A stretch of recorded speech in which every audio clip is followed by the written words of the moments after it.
hari ini hari ke-9 kerajaan perpaduan menangani derita rakyat. Sebenarnya saudara, negara memerlukan pembaharuan dalam pentadbiran dan menjamin masa depan negara yang lebih baik. Negara memerlukan pentadbiran kerajaan yang stabil bagi memacu ke arah yang sejahtera, makmur, aman damai dan membangun dengan baik. Kebajikan rakyat terbela dan terjaga dengan baik. Perlembagaan negara dijunjung dan terpelihara. Kepada pihak yang sudah menyatakan untuk menjadi pembangkang berwawasan, jadi cukup-cukuplah berpolitik, saudara. Kini sudah tiba masanya untuk kita semua bersatu untuk fokus ke arah pembangunan. Pada masa yang sama, kita harus bersatu hati menaikkan taraf ekonomi rakyat yang kita ketahui mereka semua telah mengalami kehidupan yang sukar selama 2 tahun sebelum ini. Semoga kerajaan perpaduan di bawah kepimpinan Yang Berhormat Datuk Seri Anwar Ibrahim dengan gandengan bersama Yang Berhormat Datuk Seri Ahmad Zahid Hamidi selaku Timbalan Perdana Menteri dan Yang Berhormat Datuk Seri Fadilah Yusof sebagai Timbalan Perdana Menteri 2 serta jemaah menteri yang lain, mereka dapat menjalankan tugas dengan baik. Sebab itu pagi tadi Yang Berhormat Perdana Menteri telah pun mempengerusikan mesyuarat untuk memastikan agar subsidi pukal dapat dikekalkan bagi membantu golongan B40.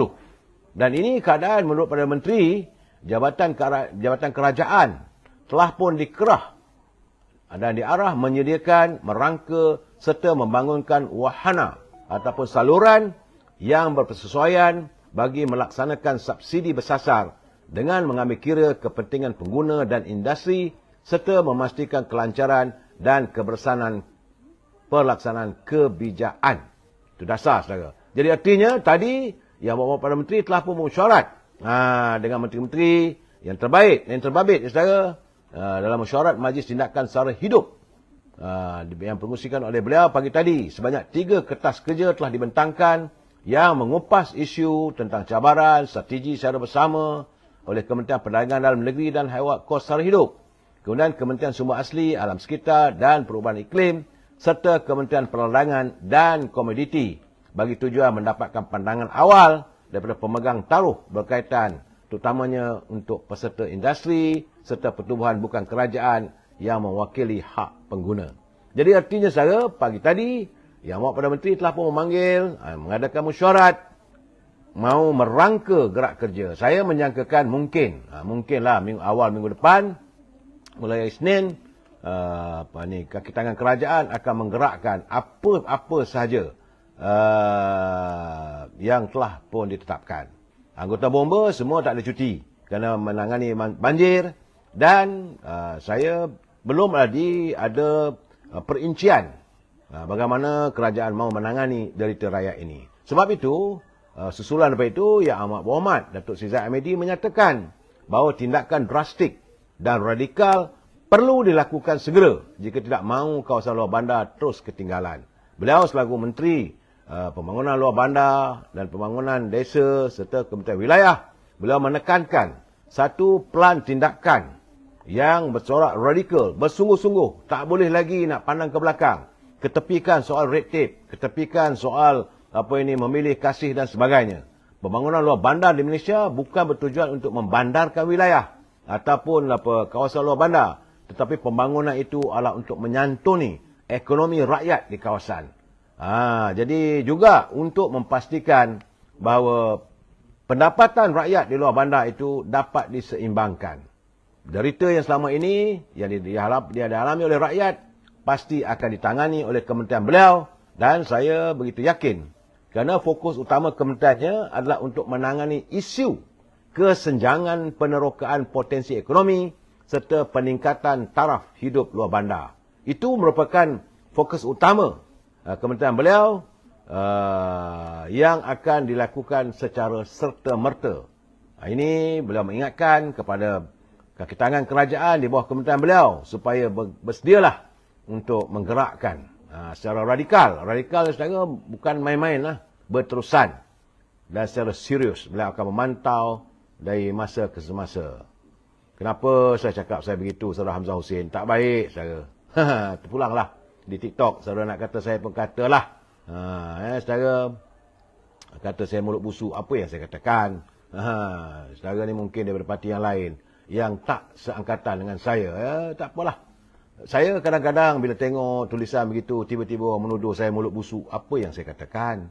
Saya tak tahulah.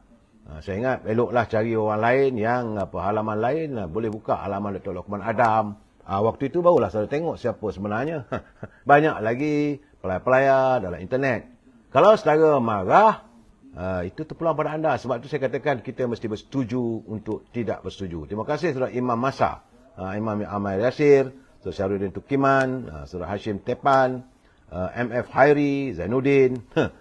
Dan hari ini saudara, sebalik daripada usaha-usaha pihak kerajaan untuk menangani derita rakyat secara radikal, secara serius yang saya jangkakan mulai awal minggu. Tak telah mungkin masuk hari yang ke-10, ke-11, 12 ke, maka pengumuman akan diumumkan dan apakah harapan rakyat dapat terlaksana. Saudara, cuma saya lihat bahawa sekarang ni sudah mula isu saman menyaman.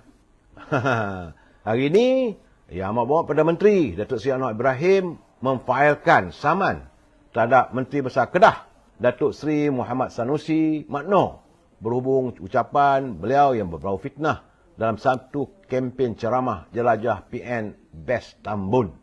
Mereka kata, saya kata, saya tak kata, mereka kata saya, mereka kata. Itu mungkinlah jawapannya. Kerana sebelum itu, Datuk Seri Anwar Ibrahim telah pun meminta agar Datuk Seri Sanusi menarik balik kenyataannya sewaktu kempen dahulu. Isunya agak beratlah saudara. Kerana menurut dakwaan Datuk Seri Anwar Ibrahim, pada 13 November lalu, Sanusi yang juga pengurusi Perikatan Nasional Kedah telah memberi ucapan pilihan raya pada ceramah kerana menyokong calonnya. Dalam ucapan itu diterbitkan melalui pelbagai media sosial dan ditonton sebanyak lebih 80,000 kali. Jadi dia mendakwa dalam video tersebut yang dipetik oleh Malaysia Kini, tajuk artikel dalam bahasa Malaysia dan bahasa Inggeris. Kerana tajuknya lah kes liwat Anwar. Dulu kesian sungguh, sekarang PAS kata kena pikir. Itulah saudara, saya mengharapkan dalam kita berpolitik, jangan serang peribadi. Saya dah cakap berkali-kali dulu, jangan kita serang peribadi. Kita harus, kalau nak kita menyanggah, kita sanggah apa impian mereka, apa yang telah mereka lakukan, apa ruang, idea dan fikirannya. Bukan kita menyerang secara peribadi. Memanglah saya melihat Datuk Seri Anwar Ibrahim antara calon yang banyak kena serang bercorak peribadi. Termasuk juga dengan Presiden UMNO, Datuk Seri Zahid Hamidi. Cuma belum lagi lah apakah Datuk Seri Zahid Hamidi akan mengukuhkan saman terhadap mereka yang menyerang beliau. Kerana saya melihat, dulu pun saya dah kata, bahawa besar kemungkinan usai pilihan raya nanti, ramailah akan ada kluster mahkamah yang kena saman. Kerana menurut Datuk Seri Anwar Ibrahim, akibat daripada kenyataan fitnah itu menyebabkan beliau dihina, mendapat cemohan daripada masyarakat, selain memudaratkan imej dan reputasi baiknya sebagai Presiden Parti Keadilan, pengurusi Pakatan Harapan, ahli Parlimen Tambun, serta sebagai Perdana Menteri yang ke-10. Berat ni. Kerana katanya pada 16 November, bahawa peguam Datuk Seri Anwar Ibrahim telah pun menghantar tuntutan supaya defendant itu, Datuk Sanusi, menarik balik, mohon maaf, serta mengaku janji untuk tidak mengulangi dan membayar ganti rugi kepadanya. Namun defendant melalui surat peguamnya bertarikh 7 Disember membalas surat dan menyatakan pengakuannya tidak berbelah bagi mengenai fakta dalam ucapan tersebut. Mereka kata, saya kata, yang itulah mereka kata. Jawabnya, hampa kata-kata, berkata-katalah hampa di mahkamah nanti, saudara. Tak tahulah, saya tengok mula sama menyaman. Sebab itu, saya membaca juga media sosial, MyKMU.net. Beliau membuat kenyataan, MyKMU membuat kenyataan dengan perumpamaan yang tepat sebagai membalas kenyataan Tan Sri Muhyiddin yang menzahirkan rasa kecewanya terhadap pimpinan ahli-ahli Bersatu di Sabah.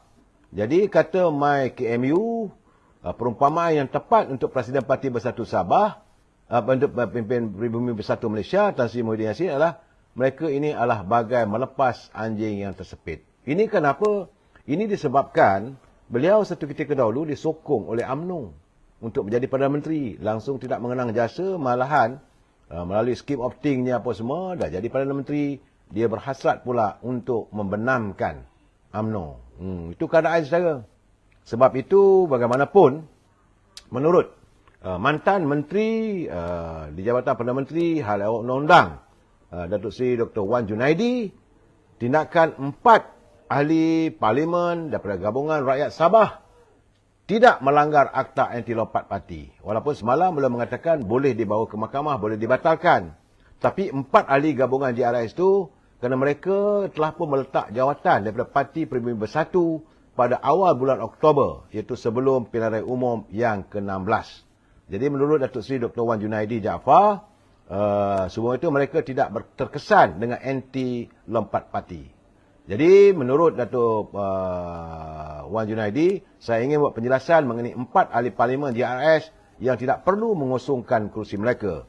Berdasarkan sumber yang boleh dipercayai, keempat-empat ahli parlimen bersatu itu sudah meletak jawatan dalam parti pada awal Oktober. Jadi artinya sekarang, saya banyak orang kata mungkin, apakah mungkin berlaku kekosongan dan sebagainya? Tidak.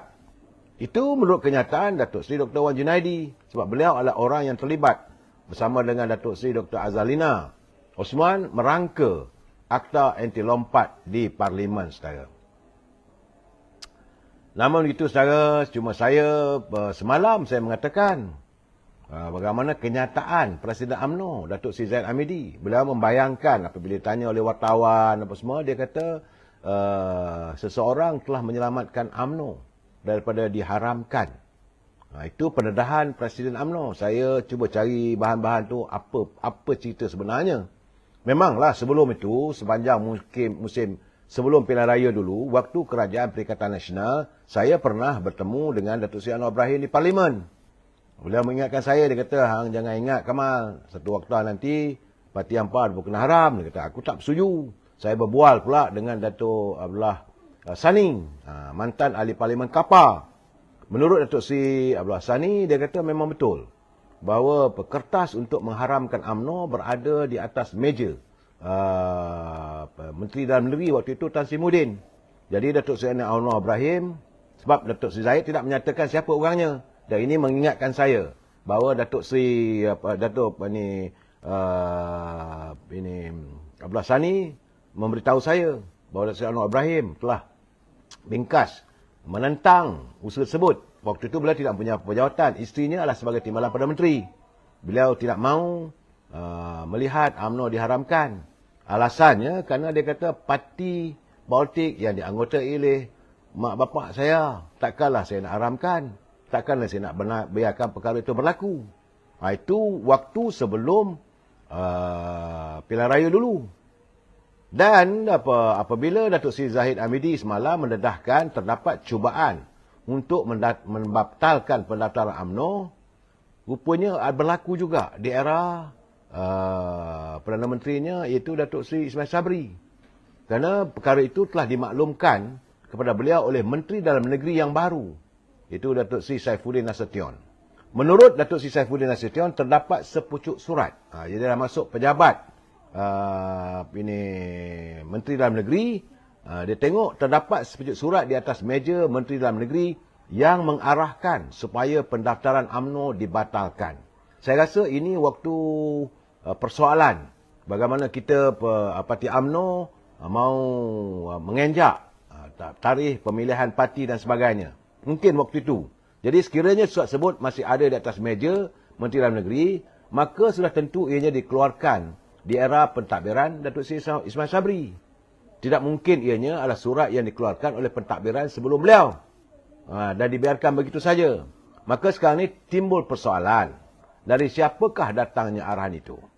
Apakah arahan itu daripada Menteri Dalam Negeri? Yang tentunya juga datang daripada orang lebih tinggi daripada beliau. Dan sekiranya surat itu atas arahan Perdana Menteri ketika itu, apakah motif beliau untuk mengarahkan supaya pendaftaran parti sendiri dibatalkan? Jadi akar umbi UMNO menuntut supaya Yang Berhormat Datuk Seri Ismail Sabri memberikan penjelasan mengenai pendedahan ini kerana beliau masih lagi bertindak sebagai naib Presiden UMNO. Ini yang saya dapat laporan itu saya, curipan daripada Datuk Zahid. Tak tahulah, mungkin perkara ini juga dibincangkan dalam Majlis Tinggi. Oleh itu, sebenarnya kita janganlah kita nak cari salah orang. Oleh kehancuran UMNO dalam pilihan lepas, seharusnya kita perhatikan sebaik-baiknya dan secara mendalam bagaimana UMNO yang menguruskan pentadbirannya dari akar umbi, iaitu cawangan, bahagian, hinggalah ke atas peringkat pusat, peringkat negeri. Terlalu banyak kepincangan yang berlaku. Kerana terlalu ramai orang yang suka mengampu.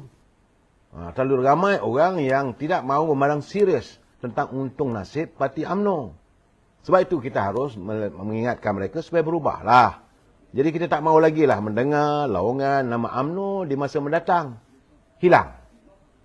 Dulu kita cakap hidup UMNO, hidup UMNO. Tapi dalam waktu yang sama, ada pihak-pihak yang mahu menafikan kemantapan UMNO sebagai parti politik yang memayungi warga bangsa kita. Ya, sebab itu sudah sampai masanya.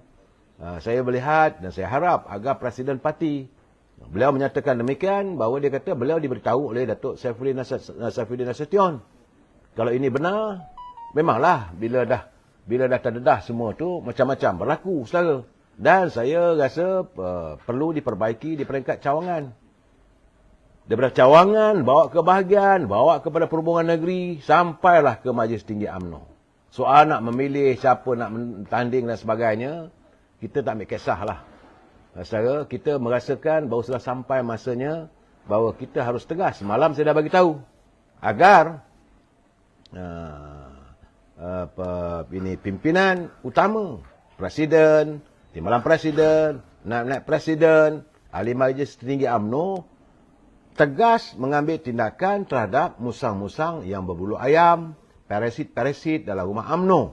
Perlu dibersihkan sebersih-bersihnya. Ini paling penting. Dan kita bukan hanya membersihkan di peringkat Majlis Tinggi, bukan hanya di peringkat bahagian, tetapi juga di peringkat cawangan. Ahli UMNO ramai. Jumlahnya sampai 4 juta.